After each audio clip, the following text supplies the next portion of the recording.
La clase de hoy va a tratar también de aterrizar un poquito esos conceptos de la física cuántica que se han planteado en el siglo, que se plantearon en inicios del siglo XIX y que nos han llevado pues como a desarrollos tecnológicos en el área médica.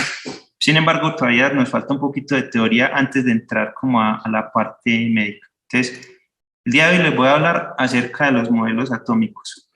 Específicamente, nos vamos a centrar en el modelo atómico de Bohr, que es el modelo aceptado en la actualidad. Hay unos modelos más nuevos, hay uno que se conoce como el modelo de Schrödinger, pero digamos que ese todavía, a pesar de que explica muchas cosas nuevas del comportamiento de los materiales y el comportamiento pues, de la materia en general, todavía le falta, ¿cierto? Entonces, sigue siendo el modelo de Bohr uno de los más aceptados en la actualidad.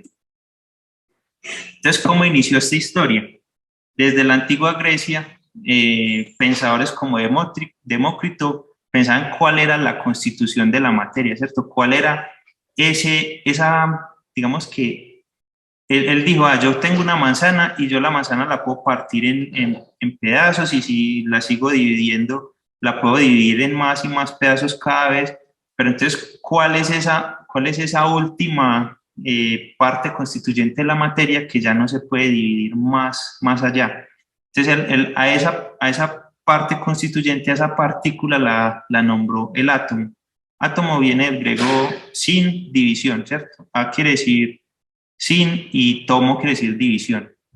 Entonces, para él, el átomo era una esfera pequeña de materia que tenía masa, eh, pero que era algo ya indivisible, que por más que se quisiera partir esa partícula, no se podía dividir más.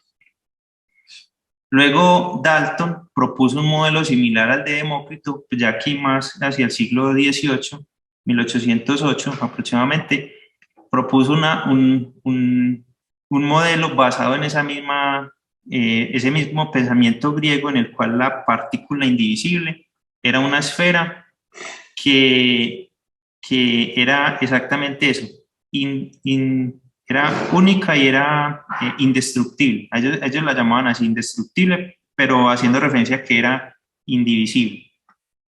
Entonces, ellos decían, las partículas están conformadas digamos que los diferentes elementos están conformados por partículas diminutas. Para cada elemento digamos que de la naturaleza, ¿sí? O de la tabla periódica, esos átomos tienen propiedades diferentes o masas diferentes, ¿cierto? Los compuestos están formados por diferentes átomos, aglomeraciones de diferentes átomos en proporciones exactas, ¿cierto? Entonces, era el caso, por ejemplo, de el agua, ¿cierto? Que tenían dos átomos de hidrógeno, un átomo de oxígeno, pero seguían siendo partículas que eran indivisibles. Y se, las reacciones químicas implicaban únicamente separación o combinación de estos elementos, más no implicaban la creación de estos elementos. Entonces, por ejemplo, yo tenía oxígeno e hidrógeno en una reacción. Al mezclarlos, lo que producía era la separación de los diferentes compuestos y la formación de compuestos nuevos, pero teniendo en cuenta que no se crean ni se destruían los elementos, sino que se reorganizaba la estructura de conexión. Ese pues fue como el modelo de Dalton, dándole más que todo una explicación a la existencia de la materia en sus diferentes formas, ¿cierto? Que se tenía tierra, aire, agua, que había materiales sólidos, líquidos, todo eso basado en la existencia de estas partículas que de cierta manera se aglomeraban y formaban los diferentes compuestos de la naturaleza. Pero fue hasta Thomson que se pudo plantear algunas de las propiedades adicionales que se consideran en el átomo, ¿cierto? Él haciendo experimentos con rayos catódicos pudo determinar que al aplicar campos magnéticos a los rayos que estaban saliendo de ese tubo de rayos catódicos, había una deflexión de las partículas. Entonces ya en este momento ya la teoría electromagnética estaba planteada y ya digamos que se podía explicar de cierta manera la deflexión de ese haz de electrones o de ese haz de partículas que estaba viajando por el tubo, como que esas partículas estaban cargadas, ¿cierto? O sea, había una carga eléctrica en ese sistema que provocaba una deflexión por la presencia del campo magnético. Entonces, para poder darle esa propiedad de carga eléctrica a los materiales, Thomson planteó dentro de la estructura atómica, guiándose también por los pensamientos de Dalton y de Demócrito, que era una partícula en la cual en su interior habían otras partículas que estaban, digamos que como una especie de torta o de pastel en la que los electrones eran pues como unas pequeñas pasas en el interior de esa esfera del material. Bueno, y a esas partículas les dio el nombre de electrones, ¿cierto? Pero seguía siendo un sistema indivisible, es decir, que los electrones no podían existir de manera independiente, sino que estaban siempre ligados a la estructura atómica. Entonces eso todavía tenía problemas teóricos porque desde el punto de vista experimental sí se observaba la presencia de cargas con poca masa, ¿cierto? O de electrones libres que viajaban por los materiales, ¿cierto? En este caso, el modelo atómico no permitía explicar ese tipo de cosas. Entonces ya llegó Rutherford, ¿cuántos años después? Digamos que 20 años después, en 1911 planteó un nuevo modelo atómico basado en unas observaciones que él había hecho en algunos experimentos, ¿cierto? Estaba impactando unas placas de oro con partículas alfa. Más adelante vamos a ver qué es eso de partículas alfa, pero por ahora son unas partículas de alta energía, que lo que él observaba era que cuando esas partículas tocaban la placa de oro, esas partículas se deflectaban en diferentes direcciones y las detectaba con este sistema. La única manera que él le hallaba de explicar ese comportamiento era que en el interior del átomo hubiera vacío y que esas partículas estuvieran colisionando de formas pues que no se podían predecir fácilmente con algunas de las constituyentes del átomo, ¿cierto? Es decir, se tenía en el interior una carga positiva en la cual esa carga positiva contenía la propiedad de la masa del átomo y que alrededor había una nube de electrones que giraban en órbitas con diferentes direcciones con carga negativa, ¿cierto? Entonces este fue el modelo de Rutherford, el cual pues es el que nosotros conocemos como más de las pinturas que se ven en internet y eso, de las representaciones de átomos que uno puede observar pues como a nivel gráfico, ¿cierto? ¿Qué pasaba con este planteamiento? O sea, fue aceptado porque permitía explicar este fenómeno, ¿cierto? Y permitía explicar la presencia de cargas eléctricas y permitía explicar la presencia de masa en el interior del átomo, pero desde el punto de vista electromagnético era un modelo que no era estable, ¿cierto?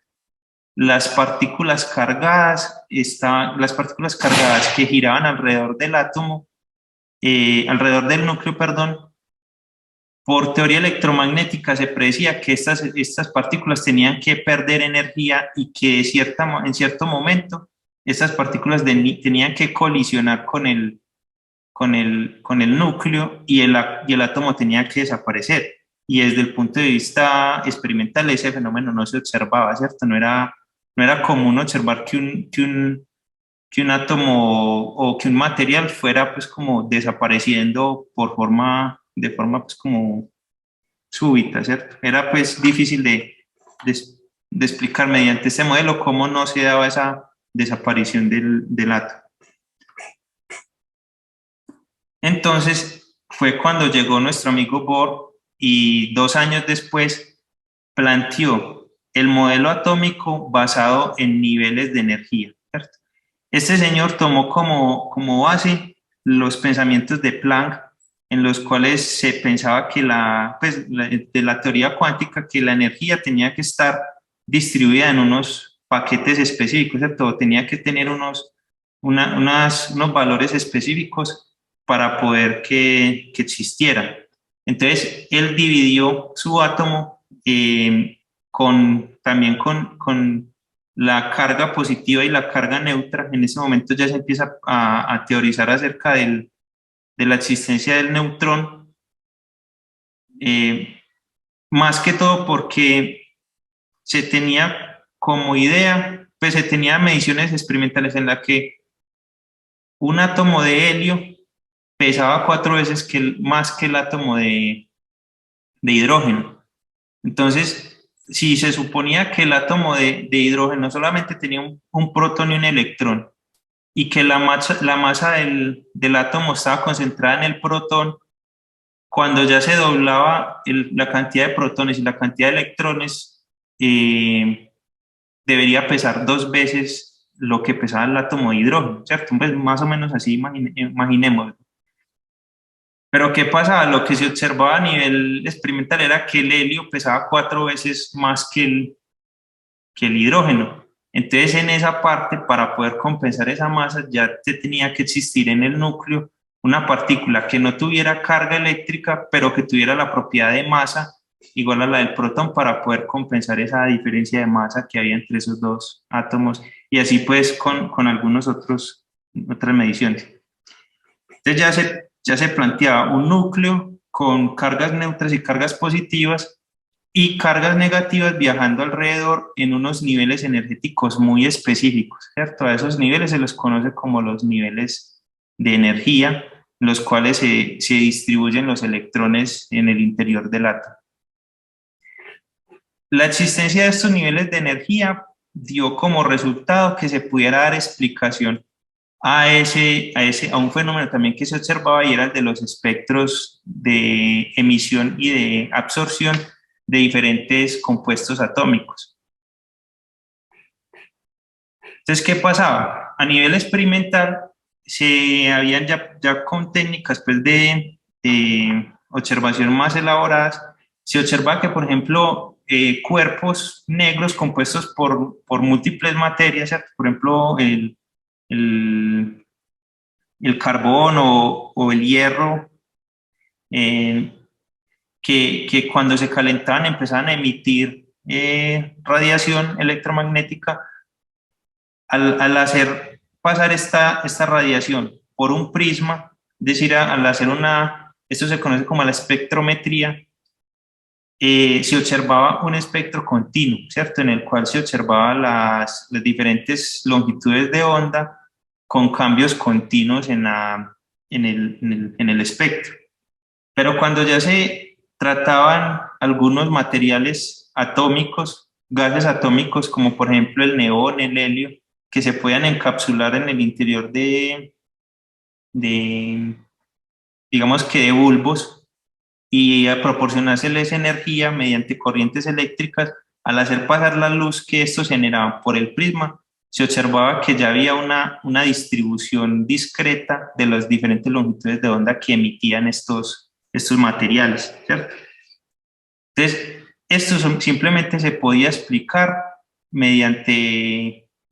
bueno, esto no tenía explicación porque esto se realizaba antes del planteamiento del modelo de Bohr, pero mediante el modelo de Bohr ya se pudo dar como explicación teórica al resultado de tener esas franjas de iluminación en diferentes longitudes de onda.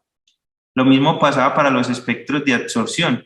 Yo tenía acá una luz que me proporcionaba longitudes de onda en todo el espectro, y al hacerlos atravesar esa luz por una muestra de un gas atómico, el gas atómico absorbía ciertas longitudes de onda, y cuando ya se observaba el espectro de transmisión en una pantalla con el mismo equipo, se observaba pues, que ya no habían unas franjas que no pertenecían al sistema, ¿cierto? Había pues como una desaparición de esas franjas. Esto se puede explicar mediante la existencia de estos niveles de energía en el interior del átomo. ¿Nosotros cómo podríamos evidenciar esto desde nuestras casas? Entonces acá yo les propongo también un experimento, se los voy a mostrar acá un momentico, en el que se puede construir un espectrómetro casero y observar diferentes espectros provenientes de diferentes fuentes de luz. Por ejemplo, estos dos que observan acá, los tomé yo en mi casa, poniendo en una vela un poquito de sal. Entonces, cuando la vela incineraba la sal, con el espectrómetro que construí, observaba esta pequeña franja en el naranjado que corresponde al espectro de radiación del sodio. Y observando una lámpara de esas de neón, pues de las que están en los techos de las casas, los tubos, también observé unas líneas muy marcadas correspondientes a las líneas de excitación del neón, ¿cierto? Que se pueden buscar como esos espectros en internet. Entonces, ¿cómo se construye este espectrómetro? Yo les voy a mostrar por acá en la página web. Entonces, es una cajita muy sencilla, ¿cierto? Es una cajita de cartón conectada al celular. En esta página, que ahí está el enlace en las diapositivas, muestran cómo construirla. Entonces, ese es el diseño. Lo único que hace uno es recortarlo, ¿cierto? Lo pinta de negro para que no haya pues como una absorción de la luz en el interior. En esta parte coloca una rendija delgada que ellos acá también le proporcionan, ¿no?, como unas pequeñas muestras. Es como les mostrara yo. No tienen fotos acá, pero bueno, es un pedazo de cartulina negra con una rendijita de menos de 1 milímetro en el centro. Se corta un DVD. El DVD tiene en la parte de abajo, ¿cierto? Hay que desprender las dos plaquitas, es muy sencillo hacerlo, pero en la parte de abajo tiene, digamos que unas ranuras que corresponden a los slots de información que uno graba cuando está grabando el DVD. Entonces, eso también sirve como un sistema difractante, porque permite difractar la luz de cierta manera, y por eso es que cuando uno observa el reflejo de la luz en el CD o en el DVD, observa como un patrón, como si fuera el arco iris, ¿cierto? Una descomposición de la luz en sus diferentes longitudes de onda.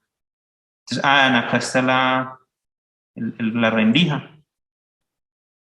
Y bueno, se construye, aquí está, y lo colocamos en el celular. Entonces ya luego, observando diferentes fuentes de luz, se puede observar los espectros de difracción o los espectros de las diferentes fuentes de luz que nosotros observemos.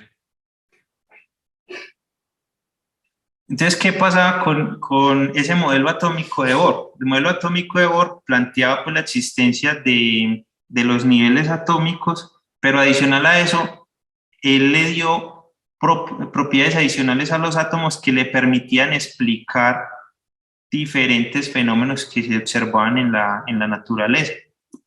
Entonces, cada una de esas propiedades está asociada con algo que se conoce como los números cuánticos. Entonces, dentro del modelo de Bohr se plantean 4 números cuánticos. El primer número cuántico corresponde al número cuántico principal, y este define los niveles energéticos del átomo. Entonces, yo no sé si ustedes de pronto en química general vieron este diagrama en el cual como que nos enseñan cómo distribuir los electrones en el interior del átomo, dependiendo del número atómico que tuviera, ¿cierto? Sabemos que el número atómico Z de los átomos en la tabla atómica corresponde a la cantidad de electrones que tiene ese átomo en la naturaleza, ¿cierto? Entonces, los niveles energéticos corresponden a los números del 1 al 7, que corresponden a los niveles de valencia, o los niveles, perdón, de energía en donde pueden estar distribuidos los diferentes átomos. Tenemos, adicional a ese número principal, tenemos el número cuántico secundario. El número cuántico secundario define los subniveles o los orbitales en donde se pueden distribuir esos electrones también en el interior del átomo. Vamos a volver a la diapositiva anterior para mostrarles en la figurita, ¿cierto? Entonces acá tenemos, por ejemplo, los niveles están en la parte izquierda, pero ya la división en los subniveles se encuentran en la parte derecha. Miren que, por ejemplo, para el nivel 2 tenemos los orbitales S y los orbitales P, ¿cierto? Entonces tenemos la configuración 2S y la configuración 2P. En cada uno de esos orbitales caben diferentes cantidades de electrones, ¿cierto? Entonces, dependiendo de esos orbitales es que se distribuyen los electrones en el interior del átomo. Esos orbitales, digamos que desde el punto de vista matemático, tienen las siguientes formas, ¿cierto? Un orbital tipo S se considera una esfera, ¿cierto? Está alrededor del núcleo. Un orbital tipo P corresponde a 2 bulbos. Un orbital tipo D corresponde a tres bulbos, pero con formas pues muy, digamos que raras. Sin embargo, pues explicadas desde un concepto de mínima energía con ecuaciones de la física como la ecuación de Schrödinger. Tampoco pues es mi intención profundizar mucho en eso, es complicado, ¿cierto? Pero digamos que queda la información de que eso existe. Y los orbitales tipo F que permiten cuatro tipos de orbitales y en los cuales se pueden distribuir hasta 14 electrones en su estructura, ¿cierto? Entonces, los tipo S permiten la distribución de 2 electrones, los tipo P permiten la distribución de 6 electrones, los tipo D permiten la distribución de 10 electrones y los tipo F de 14 electrones. Entonces, a medida que la estructura atómica va creciendo pues el número de electrones va creciendo en el átomo, se va a ir distribuyendo en diferentes orbitales. El tercer número se conoce como el número magnético. Este toma valores desde el menos desde el menos orbital hasta el más orbital. Es decir que, por ejemplo, para el orbital tipo P, para el tipo S, únicamente se tiene un número magnético.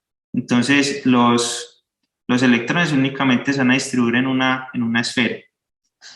Para el tipo P, que tiene como número de orbitales igual a 1, este tiene 3 posibles números magnéticos, ¿cierto? Tiene -1, 0 y +1. Entonces, en cada uno de esos orbitales se pueden ubicar varios electrones con unas distribuciones que pueden verse pues como aparecen acá en la gráfica. Para el tipo D ya tenemos 5 posibilidades y para el tipo F ya tendríamos 7 posibilidades, permitiendo distribuciones de electrones como las que se observan acá en la tabla, ¿cierto? Entonces, en cada una de estas esferas se podrían distribuir día a dos electrones y por eso es que permite la acumulación de esos electrones en los orbitales, en los niveles atómicos. Y el cuarto número es el número cuántico del spin. El spin es el número, pues para nosotros va a ser muy importante porque nos define el momento magnético que tiene el átomo, ¿cierto? Entonces, digamos que dentro de un orbital, digamos que aquí hay un concepto que hay que clarificar un poquito y es que tenemos dos movimientos a nivel atómico. Imaginemos el átomo como si fuera un sistema solar, ¿cierto? Tenemos el núcleo como si fuera el Sol, ¿cierto? Y el electrón girando alrededor del núcleo, digamos que es la Tierra, ¿cierto? La Tierra tiene dos movimientos, ¿cierto? Tiene el movimiento de rotación alrededor del núcleo, pero también observamos que la Tierra gira sobre su propio eje al mismo tiempo que va girando alrededor del Sol. En el caso de los átomos, aunque suene raro, pues y que los electrones no se definen como partículas en el interior del átomo, sino que se definen como unas funciones ondulatorias de probabilidad. como las que se observan acá en esta figura anterior. O sea, el electrón tiene posibilidad de existir en esta región o de existir en esta región si se encuentra en un orbital tipo P, o tiene probabilidad de existir en alguna de estas 4 regiones si se encuentra en un orbital tipo D. Entonces es como si tuviera una función de onda asociada que cuando ya se mide colapsa y se convierte en partícula, pues digámoslo de cierta manera. Pero ¿qué pasa? Cuando se considera a ese electrón como una partícula, es como si tuviera un movimiento alrededor de su propio eje. Entonces esa partícula puede tener un movimiento hacia la izquierda o un movimiento hacia la derecha o un movimiento hacia la izquierda, ¿cierto? Horario o antihorario. A cada uno de esos movimientos se le asocia un número de spin que se conoce como el +1 o el -1. ¿Sí? Entonces, dependiendo, si es +1, se le conoce como un spin tipo up de arriba, o si es -1, se le conoce como spin tipo down. ¿Cierto? Entonces, el spin tipo up, vamos a definir esto. El spin tipo up también se conoce como spin paralelo porque este spin se alinea fácilmente con el campo magnético. ¿Cierto? El spin es el que le da la propiedad magnética a los átomos y este spin, digamos que el tipo up se alinea fácilmente con la dirección de un campo magnético externo que se aplique. Al contrario que el spin tipo down, que se conoce también como spin antiparalelo, que lo que hace es que se alinea en dirección opuesta o antiparalela al campo magnético, ¿cierto? Entonces, digamos que si yo tengo un campo magnético que va hacia arriba, los electrones con spin tipo up se van a alinear también en dirección hacia arriba, pero los spin tipo down o antiparalelos se van a alinear hacia abajo. Esto es lo que evidencia, esto es lo que hace evidente dos fenómenos magnéticos que se observan en la naturaleza, los fenómenos diamagnéticos y los fenómenos paramagnéticos. Hay unos materiales dentro de la naturaleza que se ven atraídos fácilmente por los imanes o por los campos magnéticos, y eso es debido a que la constitución atómica de estos materiales tienen en su mayoría spins tipo up, ¿cierto? Spins que se van a alinear con el campo magnético del externo y se van a ver atraídos por esto.